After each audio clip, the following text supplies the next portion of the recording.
Assalamualaikum warahmatullahi wabarakatuh. Teman-teman kisah pahit manis. Di balik senyuman manis Arya yang selalu bikin orang terpikat, tersimpan luka dalam yang tak pernah sembuh. Rahasia kelam masa lalu, pengkhianatan cinta, dan dendam tersembunyi yang siap meledak kapan saja. Diam-diam dia terluka. Tapi sampai kapan bisa pura-pura bahagia? Penasaran apa yang sebenarnya disembunyikan Arya? Saksikan cerita penuh air mata dan kejutan di Diam-diam Aku Terluka. Rahasia kelam di balik senyuman manis. Yuk, kota kalian mana nih? Tulis di kolom komentar. Jakarta, Surabaya, Medan, atau kota kamu. Biar kita saling kenal lebih dekat. Jangan lupa tekan tombol subscribe dan loncengnya ya, supaya nggak ketinggalan cerita seru berikutnya. Buat yang sudah subscribe channel Kisah Pahit Manis, semoga Allah limpahkan rezeki berlimpah, kesehatan prima, dan kebahagiaan yang tulus. Amin. Di sebuah apartemen kecil di kawasan Sudirman, Jakarta, malam itu hujan deras mengguyur jendela kaca besar. Arya berdiri di depan cermin kamar mandi. Cahaya lampu kuning lembut menyinari wajahnya yang cantik. Ia tersenyum lebar, seperti biasa. Senyuman yang selalu membuat klien terpesona, teman-teman iri, dan orang asing langsung percaya padanya. Tapi di balik senyuman itu, matanya kosong. Ia menghela napas pelan. Tangan kanannya menyentuh pipi sendiri, seolah memastikan senyuman itu masih utuh. Masih bagus, gumamnya pelan. Lalu ia mematikan lampu dan berjalan ke kamar tidur. Di meja samping tempat tidur, ada foto kecil yang selalu ia simpan terbalik. Ia tidak pernah membukanya lagi.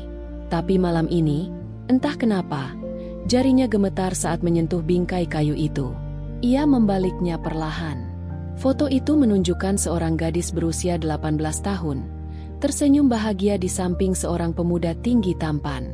Gadis itu adalah dirinya dulu. Namanya masih Laras. Pemuda itu adalah Raka. Arya menatap foto itu lama sekali. Air mata mulai menggenang, tapi ia buru-buru mengusapnya. Tidak boleh, bisiknya tegas pada diri sendiri. Kau sudah janji, tidak boleh menangis lagi. Ia meletakkan foto itu kembali terbalik, lalu merebahkan tubuh di kasur. Hujan di luar semakin deras, seperti air mata yang tak pernah berhenti di dalam dadanya. Pagi harinya, Arya bangun seperti biasa. Mandi, berdandan rapi, memoles senyuman terbaiknya di depan cermin. Hari ini ada meeting penting. Klien besar ingin merenovasi kantor pusat mereka. Nilai proyeknya miliaran rupiah. Saat ia keluar dari lift di gedung perkantoran mewah itu, resepsionis menyapanya ramah. Selamat pagi, Mbak Arya. Pak CEO sudah menunggu di ruang rapat utama. Arya mengangguk sambil tersenyum manis. Terima kasih. Saya langsung ke sana ya. Ia melangkah masuk ke ruang rapat. Pintu terbuka lebar. Di ujung meja panjang, seorang pria berjas hitam rapi berdiri membelakangi pintu. Tubuhnya tinggi, bahunya lebar. Saat ia berbalik, waktu seolah berhenti bagi Arya. Wajah itu, wajah yang pernah ia cintai lebih dari apapun di dunia ini. Raka Wijaya. Ia masih sama. Lebih dewasa, lebih tegas. Tapi matanya masih sama seperti dulu. Hangat, tapi sekarang ada dingin yang tersembunyi di dalamnya. Raka tersenyum tipis. Selamat pagi, Mbak Arya. Terima kasih sudah datang. Mari kita mulai pembicaraan renovasi. Suara itu, suara yang dulu sering memanggil namanya dengan lembut. Laras. Arya merasa dadanya sesak, tapi ia tetap tersenyum. Senyuman yang sempurna, senyuman yang sudah ia latih bertahun-tahun. Selamat pagi, Pak Raka. Senang bisa bekerja sama. Ia duduk di kursi yang disediakan. Tangan di bawah meja mengepal erat sampai kuku menusuk telapak tangan. Darah hampir menetes. Tapi ia tidak peduli. Raka mulai menjelaskan keinginannya. Arya mendengarkan dengan tenang. Tapi di dalam kepalanya, ribuan kenangan berlarian liar. Malam kecelakaan itu, jeritan, dar, perjanjian rahasia yang dipaksa ditandatangani. uang yang diberikan untuk mengobati ibunya, dan janji pahit menghilang selamanya dari hidup Raka. Sekarang, pria itu duduk di depannya, tidak mengenalinya, atau pura-pura tidak mengenali. Arya menarik napas dalam-dalam. Ia harus kuat, ia harus tetap tersenyum. Tapi di sudut matanya, ada kilau air yang hampir jatuh. Dan Raka, tanpa sadar, memandangnya lebih lama dari biasanya. Ada sesuatu pada senyuman wanita ini yang membuat dadanya terasa sakit. Seperti luka lama yang tiba-tiba terbuka kembali. Arya keluar dari gedung perkantoran dengan langkah cepat. Udara Jakarta siang itu panas menyengat. Tapi keringat dingin membasahi punggungnya. Ia langsung masuk ke mobil, menyalakan AC penuh, lalu menutup mata sejenak. Napasnya tersengal. Kenapa harus sekarang? Gumamnya pelan. Kenapa harus dia? Ponselnya bergetar. Pesan masuk dari asistennya. Mbak Arya, Pak Raka minta revisi konsep besok pagi. Dia ingin bertemu langsung di kantor lagi. Jam 9. Arya menatap layar itu lama. Jarinya ragu di atas tombol balas. Akhirnya ia ketik singkat. Baik, saya siapkan. Malam itu, di apartemennya, Arya tidak bisa tidur. Ia duduk di sofa, memeluk bantal, menatap hujan yang kembali turun. Pikirannya melayang ke 10 tahun lalu. Malam kecelakaan itu hujan juga. Raka menjemputnya di kampus. Mereka bertengkar kecil karena Laras ingin pulang sendiri. Tapi Raka memaksa. Aku nggak mau kamu basah kuyup, katanya sambil tersenyum. Mobil melaju kencang di jalan tol. Tiba-tiba ada truk besar dari arah berlawanan. Lampu depannya menyilaukan. Benturan keras. Suara besi berderit. Jeritan. Darah di kaca depan. Ayah Raka tewas seketika. Raka selamat dengan luka ringan. Laras hanya memar dan trauma. Pagi harinya, di rumah sakit, Ibu Raka datang dengan wajah dingin. Ia menyerahkan dokumen. Tanda tangani ini. Kau harus hilang dari hidup anakku. Ini demi nama baik keluarga. Kau tahu kan, kalau cerita ini bocor, reputasi kami hancur. Laras menangis. Tapi aku mencintainya. Bu, aku nggak salah. Ibu tahu. Tapi dunia nggak peduli. Kau cuma gadis kampung. Dia pewaris Wijaya Group. Ini bukan tentang cinta. Ini tentang kelangsungan. Uang ditawarkan. Cukup untuk operasi jantung ibunya yang sudah sekarat. Laras menandatangani dengan tangan gemetar. Lalu ia pergi. Mengganti nama. Mengganti kota. Mengganti segalanya. Kini, Raka muncul lagi. Dan yang lebih menakutkan, ia seolah tidak ingat wajahnya sama sekali. Atau, ia ingat, tapi memilih melupakannya. Arya bangkit. Ia membuka laci meja kerja. Di dalamnya ada USB kecil berwarna hitam. Isinya satu file audio. Rekaman terakhir dari ayah Raka, beberapa menit sebelum kecelakaan. Suara ayah Raka terdengar jelas. Raka, dengar ayah. Hutang ini. Ayah salah, orang-orang itu, mereka akan datang lagi. Lindungi ibumu. Dan, maafkan ayah kalau sesuatu terjadi. File itu berhenti tiba-tiba. Karena setelah itu, kecelakaan terjadi. Arya memegang USB itu erat. Kalau aku kasih ini padanya, apa yang akan terjadi? Ia menggeleng cepat. Tidak, aku sudah janji diam selamanya. Tapi di dalam hatinya, ada bisikan kecil. Bagaimana kalau dia pantas tahu kebenaran? Pagi berikutnya, Arya tiba di kantor Raka tepat waktu. Ia membawa map berisi sketsa baru. Raka sudah menunggu di ruangannya sendiri, bukan ruang rapat besar. Masuk, Mbak Arya, katanya lembut. Arya melangkah masuk. Ruangan itu luas. Dinding kaca menghadap kota. Di meja Raka, ada foto keluarga. Ibu Raka tersenyum di sana. Arya menunduk cepat agar tidak terlihat. Mereka duduk berhadapan. Raka membuka map. Konsepnya bagus. Tapi ada yang kurang. Hangat. Kantor ini terlalu dingin. Aku ingin ruanganku terasa seperti rumah. Arya mengangguk. Baik, Pak. Saya bisa tambahkan elemen kayu hangat dan pencahayaan lembut. Raka menatapnya lama. Kenapa saya merasa pernah bertemu dengan Anda sebelumnya? Jantung Arya berdegup kencang. Ia tersenyum tipis. Mungkin karena saya sering muncul di majalah desain interior. Pak? Raka menggeleng pelan. Bukan itu. Matanya, senyumannya, seperti seseorang yang dulu saya kenal. Arya menunduk, pura-pura menata kertas. Mungkin kebetulan saja. Raka diam sejenak. Lalu ia berkata pelan. 10 tahun lalu, saya kehilangan seseorang. Karena kecelakaan. Dan karena kesalahan saya sendiri. Arya menahan napas. Tangannya gemetar di bawah meja. Raka melanjutkan. Saya nggak pernah bisa memaafkan diri sendiri. Karena malam itu, saya seharusnya nggak menjemput dia. Kalau saya biarkan dia pulang sendiri, mungkin ayah masih hidup. Dan dia masih ada di samping saya. Air mata hampir jatuh dari mata Arya. Tapi ia menahannya. Pak Raka, masa lalu itu sudah lewat. Raka tersenyum getir. Tapi luka itu nggak pernah benar-benar hilang. Kadang saya mimpi tentangnya. Gadis itu selalu tersenyum, bahkan saat menangis. Arya bangkit tiba-tiba. Maaf, Pak, saya harus ke toilet sebentar. Ia bergegas keluar ruangan. Di koridor, ia bersandar ke dinding. Napasnya tersengal. Air mata akhirnya jatuh. Di dalam ruangan, Raka menatap pintu yang tertutup. Ia menggumam pelan pada diri sendiri. Kenapa senyumanmu mirip sekali dengan senyumannya, Arya?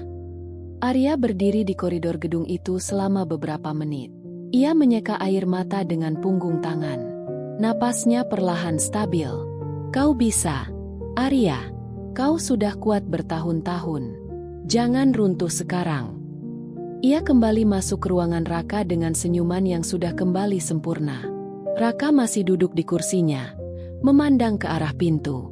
Matanya seolah mencari sesuatu. Maaf lama, Pak.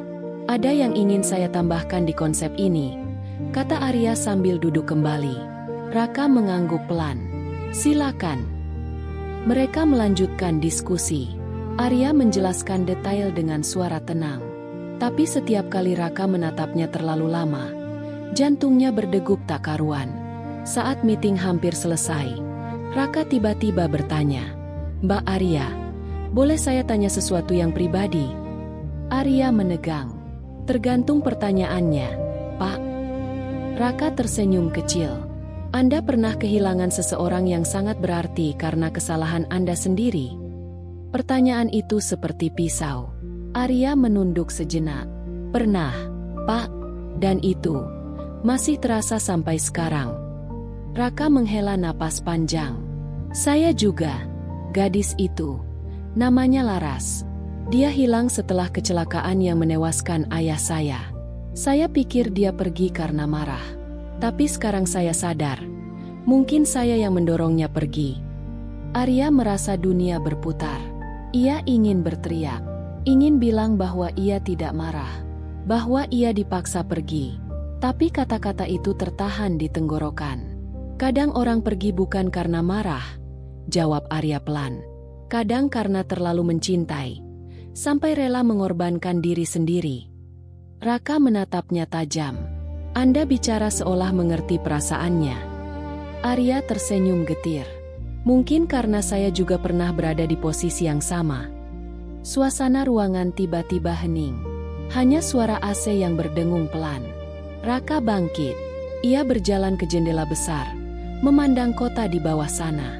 Saya mencarinya bertahun-tahun, tapi jejaknya hilang. Seperti ditelan bumi. Kadang saya bertanya-tanya, apa dia masih hidup? Apa dia bahagia? Arya menelan ludah. Mungkin dia bahagia, dengan caranya sendiri. Meski itu berarti tersenyum setiap hari sambil menyembunyikan luka. Raka berbalik. Matanya berkaca-kaca. Kalau bertemu lagi, saya ingin bilang maaf. Saya ingin bilang bahwa saya tidak pernah berhenti mencintainya. Kata-kata itu menghantam Arya seperti gelombang. Ia bangkit perlahan. "Maaf, Pak. Saya harus kembali ke studio. Saya kirim revisi final sore ini." Ia bergegas keluar sebelum Raka bisa menahan. Di lift, ia bersandar ke dinding. Tubuhnya gemetar hebat. Malam itu, di apartemen, Arya duduk di lantai. Ia membuka laptop. File audio itu ia putar lagi. Suara ayah Raka bergema pelan di ruangan sunyi. "Hutang ini, ayah salah. Orang-orang itu, mereka akan datang lagi. Lindungi ibumu. Dan, maafkan ayah kalau sesuatu terjadi." Arya mematikan rekaman. Ia memeluk lutut. "Kalau aku kasih ini padanya, dia akan tahu ayahnya dibunuh. Bukan kecelakaan. Tapi kalau aku diam, rahasia ini akan terus menyiksaku." Ponsel bergetar. Pesan dari nomor tak dikenal. "Arya, atau harus kusebut Laras? Kita perlu bicara. Besok malam. Di kafe lama kita dulu.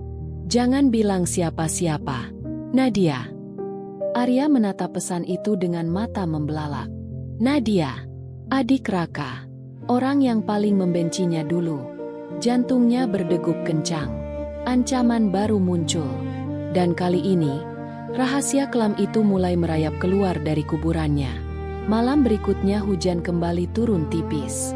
Arya berdiri di depan kafe kecil di pinggir jalan Tamrin yang dulu sering ia kunjungi bersama Raka. Kafe itu masih sama. Lampu kuning hangat, meja kayu usang, aroma kopi yang pekat. Hanya nama pemiliknya yang sudah berganti. Ia masuk dengan mantel hitam panjang. Topi lebar menutupi sebagian wajahnya. Nadia sudah duduk di pojok paling belakang. Wanita itu masih cantik, rambut panjang terurai, tapi matanya dingin seperti es. Arya duduk di depannya tanpa bicara. Nadia langsung membuka suara. "Kau masih hidup? Bagus. Aku kira kau sudah mati entah di mana." Arya menatapnya tenang. "Apa maumu, Nadia?" Nadia tersenyum sinis. "Langsung ke inti ya? Bagus. Aku tahu kau bertemu Raka lagi. Aku lihat kalian di kantor kemarin. Senyummu itu masih sama seperti dulu. Membuat orang percaya kau tak punya dosa." Arya diam. Tangannya di bawah meja mengepal. Nadia melanjutkan. "Aku nggak mau Raka tahu kau kembali. Dia sudah cukup menderita karena kehilanganmu. Kalau dia tahu kau Laras, dia akan hancur lagi. Dan aku nggak akan biarkan itu terjadi." Arya menghela napas pelan. "Aku nggak berniat bilang apa-apa. Aku sudah janji hilang selamanya." Nadia tertawa kecil. "Janji? Kau pikir janji itu masih berlaku setelah 10 tahun? Kau muncul lagi di depan matanya. Itu sudah melanggar." Arya menatap Nadia tajam. "Kalau kau takut dia tahu, kenapa kau hubungi aku? Kenapa nggak langsung usir aku dari proyek ini?" Nadia condong ke depan. Suaranya jadi bisik. "Karena ada sesuatu yang kau simpan. Rekaman itu. Ayah meninggalkan pesan untuk Raka sebelum mati. Kau yang merekamnya malam itu, kan? Kau ada di mobil. Kau dengar semuanya." Arya menegang. "Bagaimana kau tahu?" "Aku bukan anak kecil lagi, Laras. Aku tahu ayah punya musuh. Hutang gelap yang disembunyikan dari kami. Dan aku tahu kau menyimpan bukti itu. Kalau rekaman itu bocor, semuanya hancur. Nama Wijaya, perusahaan, Raka, semuanya." Arya menunduk. "Aku nggak pernah berniat membocorkannya." Nadia mengeluarkan amplop dari tasnya. Di dalamnya ada foto-foto lama. Foto Arya kecil bersama Raka. Foto Laras di kampus. Dan foto terbaru, Arya masuk ke gedung kantor Raka. "Aku punya ini. Kalau kau nggak pergi dari hidup Raka sekarang juga, aku akan kirim semua ini ke media. Cerita tentang gadis kampung yang menyebabkan kecelakaan keluarga Wijaya. Kau akan jadi penjahat di mata publik.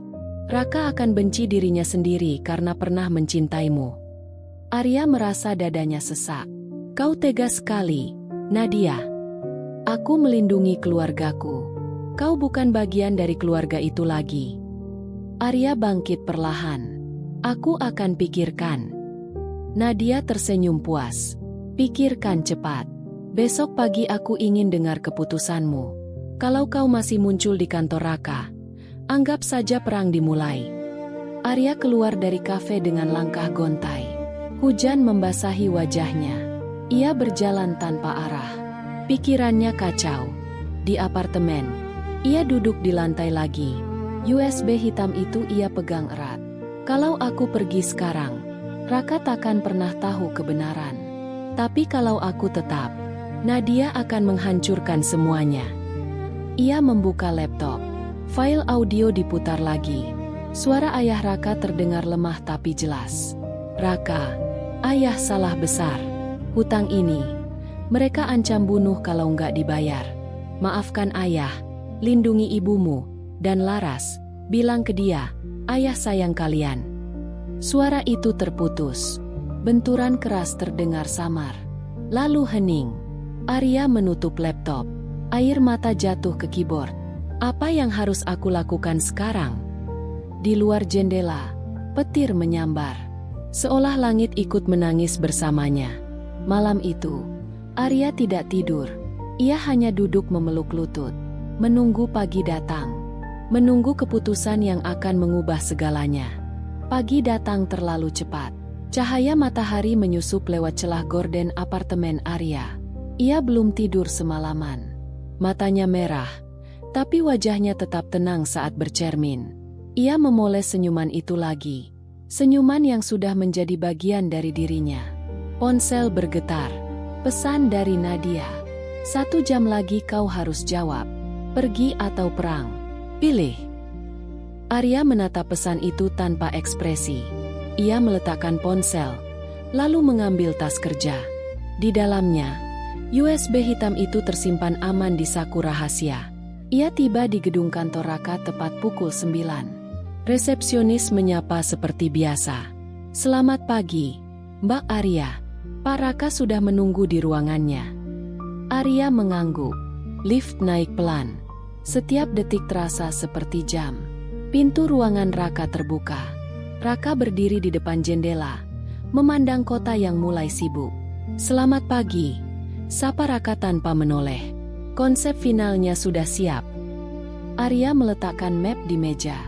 Sudah, Pak, ini yang terakhir. Raka berbalik. Matanya langsung menangkap sesuatu yang berbeda pada Arya hari ini. Senyumannya masih ada, tapi ada bayangan gelap di bawah matanya. Kau baik-baik saja? Tanya Raka pelan. Arya mengangguk cepat. Baik saja. Mari kita lihat konsepnya. Mereka duduk. Raka membuka map, tapi tangannya berhenti di halaman pertama. Ia menatap Arya lagi. Lebih lama. Arya, aku mimpi semalam. Tentang Laras. Dia berdiri di depan pintu ini, memandangku dengan senyuman yang sama seperti milikmu. Lalu dia bilang, aku nggak pernah pergi karena benci. Aku pergi karena sayang. Arya merasa napasnya terhenti. Ia menunduk, pura-pura menata kertas. Raka melanjutkan dengan suara bergetar.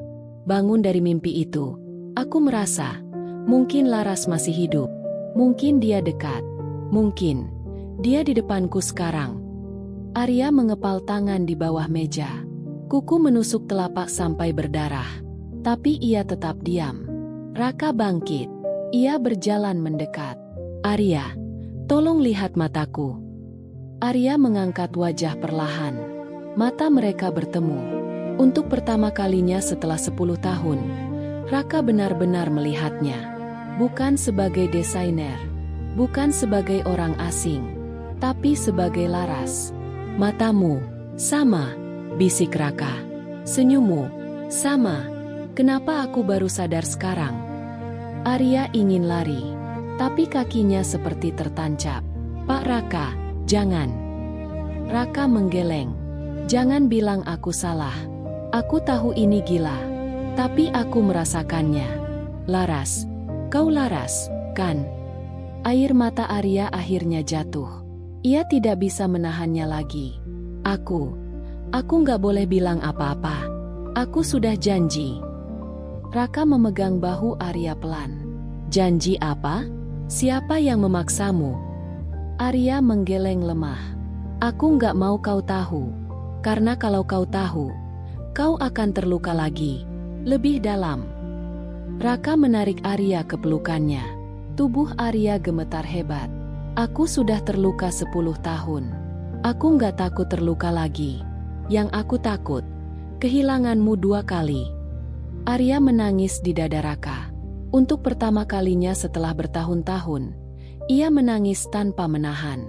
Tapi di tengah tangis itu, ponselnya bergetar lagi. Pesan dari Nadia. Kau sudah memilih perang. Besok malam, rekaman itu akan tersebar ke semua media. Selamat tinggal, Laras. Arya mendorong Raka pelan. Wajahnya pucat. Aku harus pergi. Raka memegang tangannya. Jangan pergi lagi. Tolong. Arya menatap Raka dengan mata penuh air mata. Kalau aku tetap di sini, semuanya akan hancur. Termasuk kau. Ia melepaskan tangan Raka. Berlari keluar ruangan. Lift turun. Di lobi, ia hampir bertabrakan dengan Nadia yang berdiri di sana. Tersenyum dingin. Kau terlambat memilih, kata Nadia pelan. Besok dunia tahu siapa kau sebenarnya. Arya berlalu tanpa menjawab. Ia masuk mobil, menyalakan mesin, dan melaju kencang. Di dalam mobil, ia menangis sendirian. USB hitam itu masih ada di tasnya. Satu-satunya senjata yang tersisa. Dan malam itu, Arya tahu, diam lagi bukan pilihan. Diam berarti membiarkan Nadia menang. Diam berarti kehilangan Raka selamanya. Tapi membongkar semuanya, berarti menghancurkan pria yang ia cintai. Pilihan terakhir ada di tangannya. Dan waktu semakin menipis. Arya mengemudikan mobilnya tanpa tujuan. Lampu-lampu kota Jakarta berlalu seperti kilatan-kilatan kenangan yang menyakitkan. Ia berhenti di sebuah taman kecil di pinggir Kali Ciliwung. Tempat sepi. Hanya suara air mengalir dan angin malam yang dingin. Ia keluar dari mobil, duduk di bangku kayu yang sudah lapuk. USB hitam itu ia keluarkan dari tas. Ia memandangnya lama, seolah benda kecil itu bisa memberi jawaban. Kalau aku kasih ini ke Raka, dia akan tahu ayahnya dibunuh. Dia akan tahu keluarganya punya rahasia gelap. Dia akan hancur. Tapi kalau aku diam, Nadia akan hancurkan aku. Dan Raka akan hidup dalam kebohongan selamanya. Arya menutup mata. Air mata jatuh lagi. Ia ingat wajah Raka tadi siang. Saat ia memeluknya. Saat ia bilang tidak pernah berhenti mencintai Laras. Dia masih mencintaiku. Bisik Arya pada dirinya sendiri. Tapi cinta itu akan mati kalau dia tahu semuanya. Ponsel berdering. Nomor Raka. Arya ragu sejenak. Lalu menjawab dengan suara pelan. Arya, kau di mana? Tolong jangan pergi lagi. Arya menelan ludah. Aku baik-baik saja, Pak. Aku cuma butuh waktu. Raka terdengar panik. Aku tahu kau Laras. Aku yakin 100%. Aku sudah cek foto lama. Matamu, cara kau tersenyum, bahkan bekas luka kecil di jari manismu, semuanya sama. Kenapa kau sembunyi dariku? Arya diam lama. Karena aku takut kau benci aku. Benci? Aku yang seharusnya dibenci. Aku yang biarkan kau pergi. Aku yang gak mencarimu lebih keras. Tolong, temui aku sekarang. Di apartemenku. Aku gak akan paksa kau bicara. Aku cuma ingin lihat kau. Pastikan kau nyata. Arya menatap USB di tangannya. Aku akan datang. Tapi janji satu hal. Apapun yang terjadi malam ini, jangan benci ibumu. Raka terdiam. Apa maksudmu? Aku akan jelaskan nanti. Arya memutus telepon. Ia bangkit, masuk mobil lagi, dan melaju menuju apartemen Raka di kawasan elit SCBD. Saat tiba, Raka sudah menunggu di lobi. Begitu melihat Arya, ia langsung berlari mendekat dan memeluknya erat. Arya tidak melawan. Ia hanya diam dalam pelukan itu. Mereka naik ke lantai atas. Di dalam apartemen Raka yang luas dan dingin, Arya duduk di sofa. Raka duduk di depannya. Matanya penuh harap dan takut. "Ceritakan semuanya," kata Raka lembut. "Dari awal." Arya menghela napas panjang. Ia mengeluarkan USB dari tas dan meletakkannya di meja. "Ini rekaman terakhir ayahmu. Malam kecelakaan itu. Aku merekamnya karena ayahmu bilang ada yang penting untuk kau dengar. Aku nggak pernah dengar sampai selesai. Karena setelah itu semuanya terjadi." Raka menatap USB itu seperti benda asing yang menakutkan. "Apa isinya?" Arya menjawab pelan. "Ayahmu bilang dia punya hutang gelap. Orang-orang itu mengancam nyawanya. Kecelakaan itu bukan kecelakaan murni. Ayahmu tahu dia akan mati malam itu." Wajah Raka memucat. "Tidak mungkin." Arya melanjutkan. "Ibumu tahu. Dia memaksaku pergi, memberi uang untuk operasi ibuku, dan memintaku hilang selamanya. Agar kau nggak tahu rahasia keluarga. Agar nama Wijaya tetap bersih." Raka bangkit tiba-tiba. Ia berjalan mondar-mandir. "Ibu tahu semuanya." Arya mengangguk. "Dan Nadia, dia yang paling takut rahasia ini terbongkar. Dia ancam aku tadi malam. Kalau aku nggak pergi, dia akan sebarkan foto-foto lama. Buat aku jadi penjahat di mata publik." Raka berhenti. Ia menatap Arya dengan mata berkaca-kaca. "Kenapa kau simpan ini 10 tahun? Kenapa kau biarkan aku hidup dalam rasa bersalah?" "Karena aku sayang kamu," jawab Arya dengan suara pecah. "Aku takut kalau kau tahu, kau akan benci keluargamu sendiri. Aku takut kau hancur." Raka berlutut di depan Arya. Ia memegang tangan Arya erat.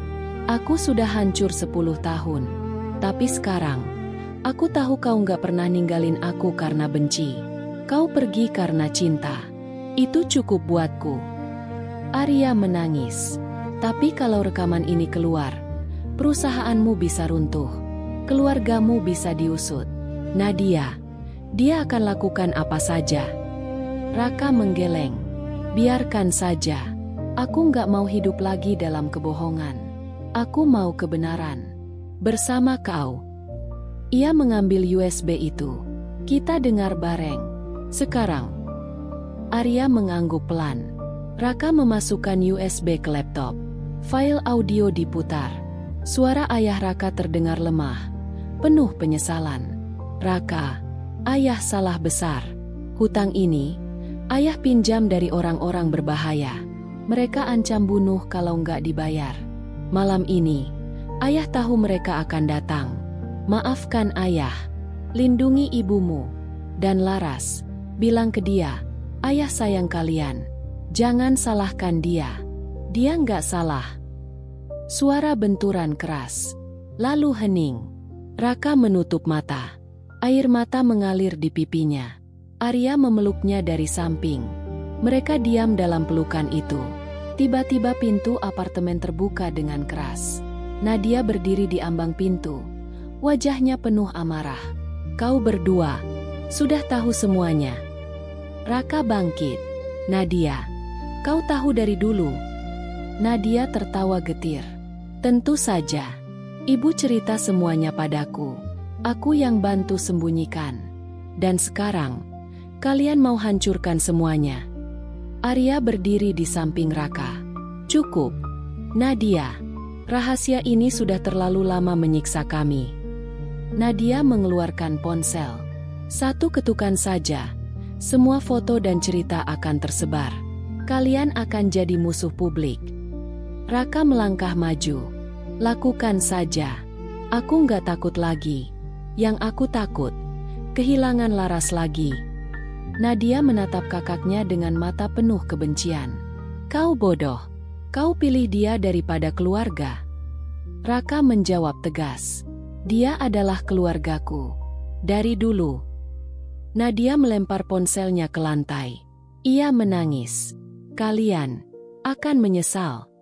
Ia berbalik dan pergi, meninggalkan pintu terbuka lebar. Arya dan Raka saling pandang. Malam itu, rahasia akhirnya terbuka. Luka lama mulai terobati, tapi badai baru saja dimulai. Pagi berikutnya, Jakarta terasa lebih berat dari biasanya. Langit mendung tebal, seolah ikut menahan napas. Arya bangun di sofa apartemen Raka. Ia tertidur di sana setelah malam yang panjang penuh air mata dan pelukan diam. Raka sudah tidak ada di sampingnya. Hanya secari kertas di meja kopi. Aku ke kantor dulu. Harus bicara dengan ibu. Tunggu aku pulang.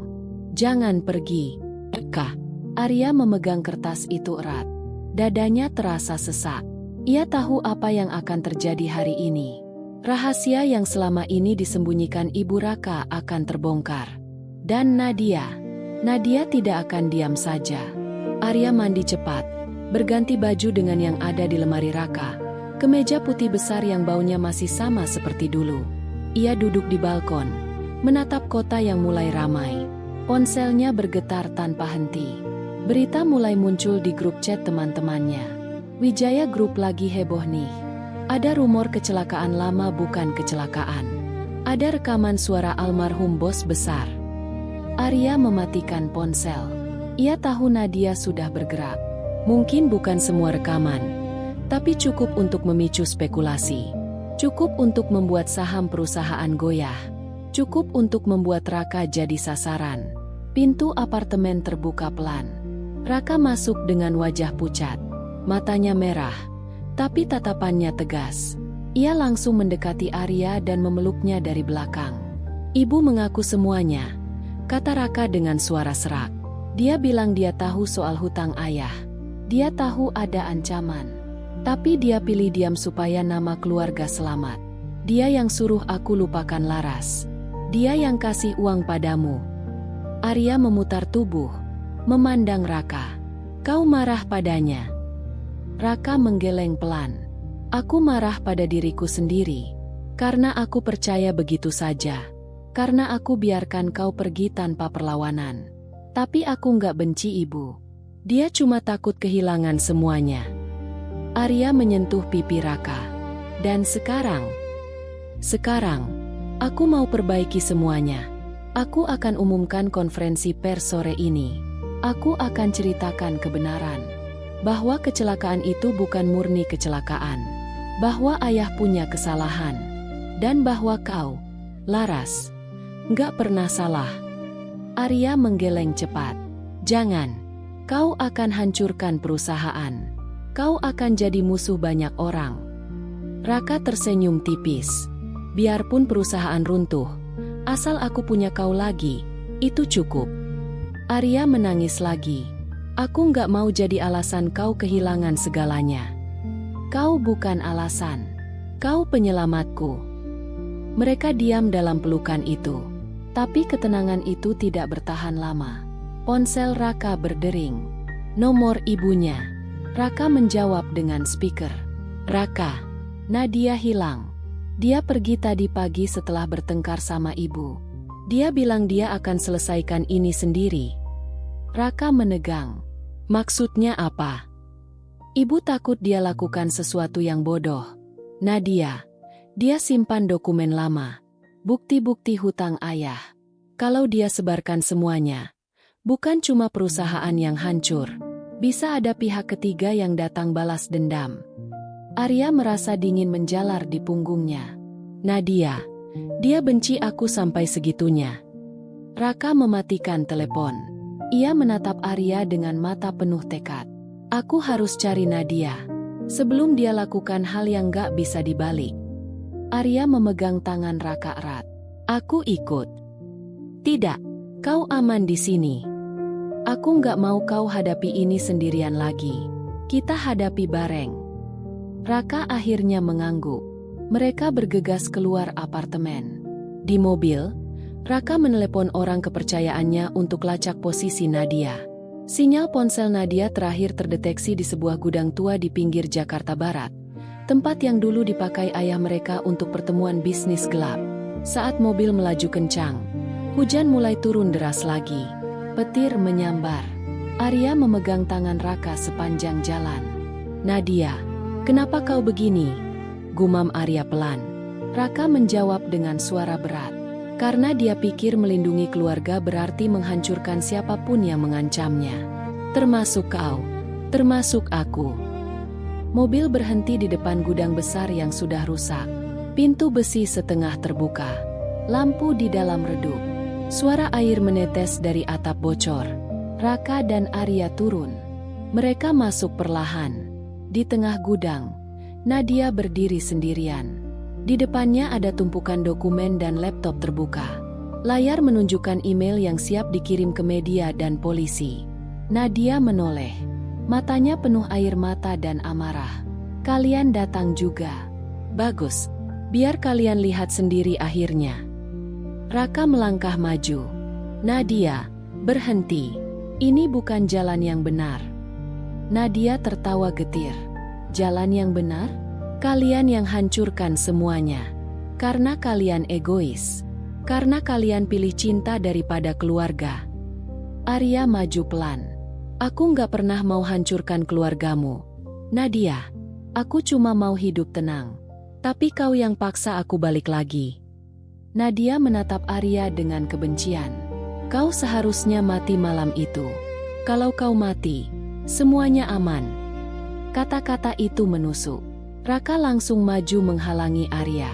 Cukup. Nadia, kau sudah kelewatan.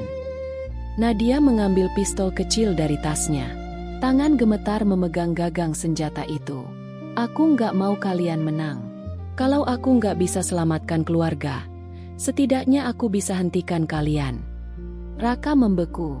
Arya memegang lengan Raka erat. Hujan semakin deras di luar.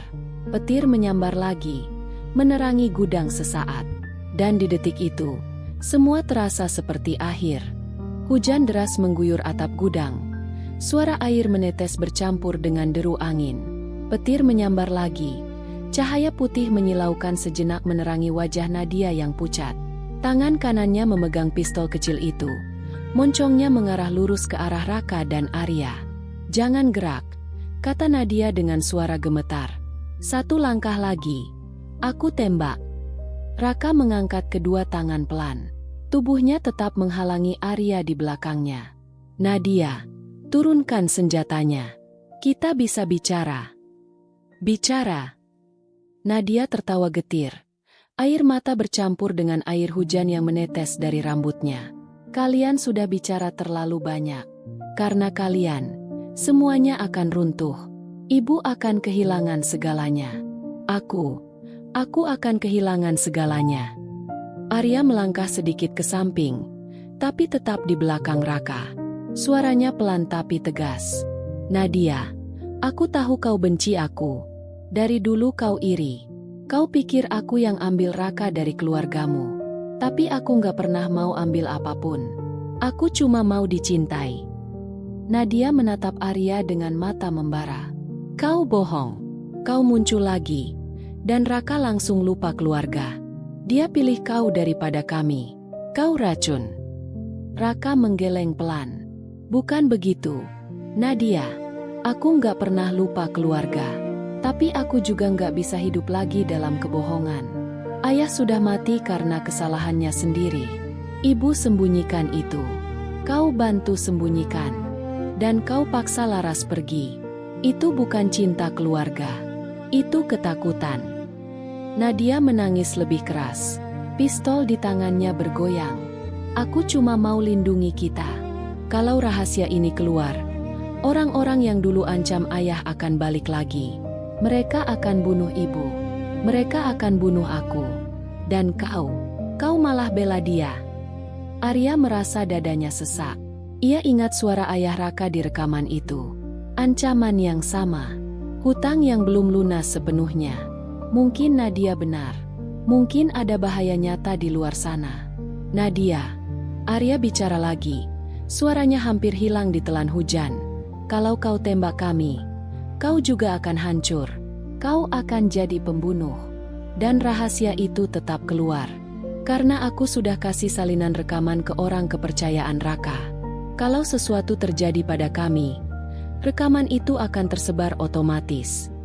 Nadia membelalak. Kau bohong. Raka mengangguk pelan. Dia nggak bohong. Aku yang suruh. Aku nggak mau rahasia ini mati bersama kami.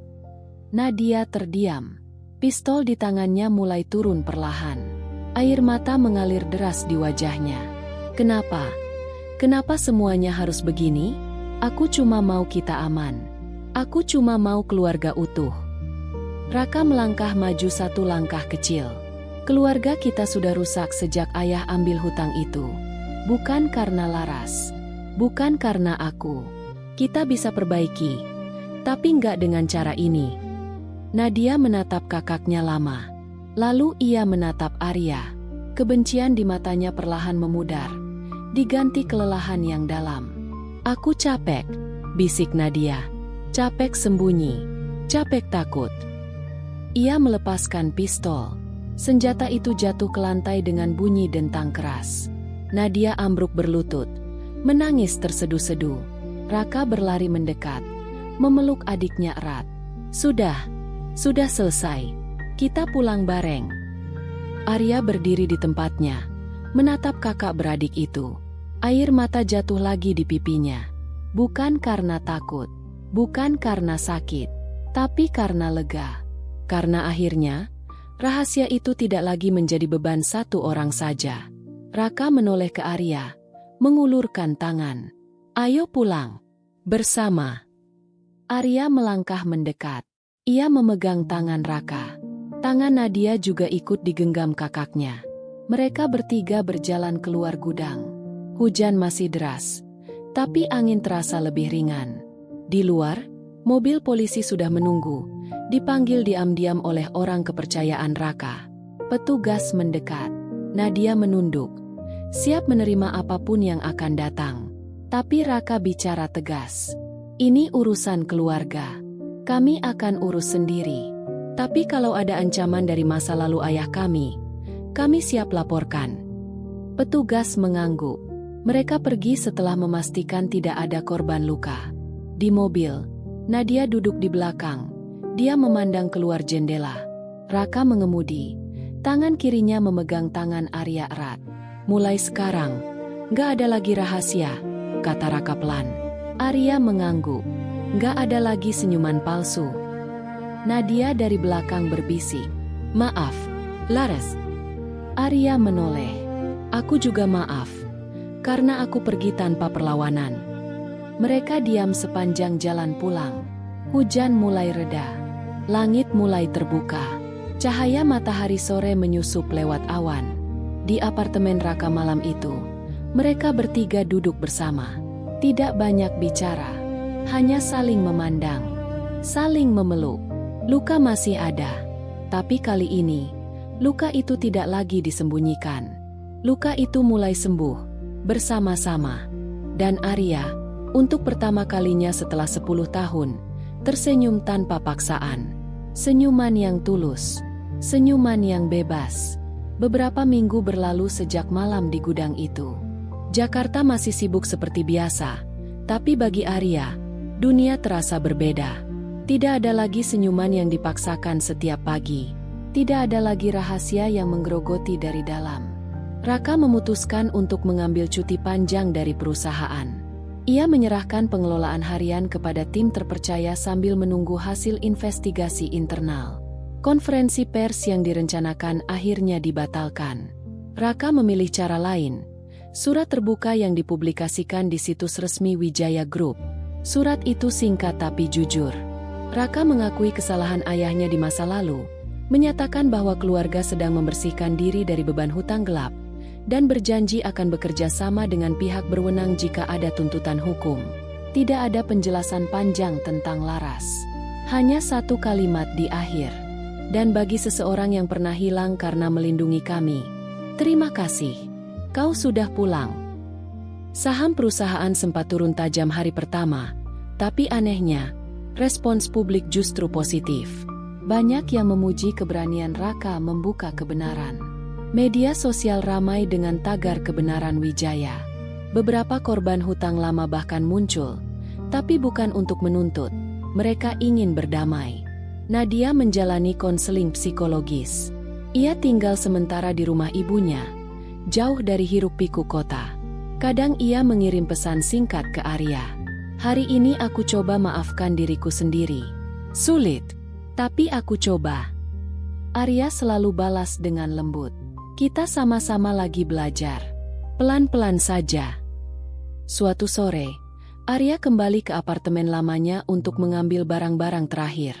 Ia membuka laci meja, mengeluarkan foto kecil yang selalu terbalik itu. Kali ini ia tidak membaliknya lagi. Ia meletakkannya di meja, menghadap ke atas. Senyuman Laras dan Raka di foto itu terlihat lebih cerah sekarang. Pintu apartemen terbuka. Raka masuk membawa 2 gelas kopi panas dari kafe favorit mereka dulu. Kau masih suka latte tanpa gula, kan? Tanyanya sambil tersenyum. Arya mengangguk, menerima gelas itu. Masih. Terima kasih. Mereka duduk di sofa kecil yang sudah usang. Raka memandang foto di meja. Kau simpan foto ini selama ini? Iya. Sebagai pengingat bahwa aku pernah bahagia. Dan bahwa bahagia itu bisa datang lagi. Raka memegang tangan Arya. Aku mau ajak kau ke suatu tempat besok. Tempat yang dulu kita janjikan. Arya mengerutkan kening. Tempat apa? Pantai kecil di Anyer. Yang dulu kita bilang mau ke sana setelah lulus kuliah. Kita nggak pernah kesampaian. Sekarang, waktunya. Arya tersenyum lebar. Senyuman yang ringan. Tanpa beban. Baik, aku ikut. Malam itu, mereka tidur berpelukan di apartemen Arya.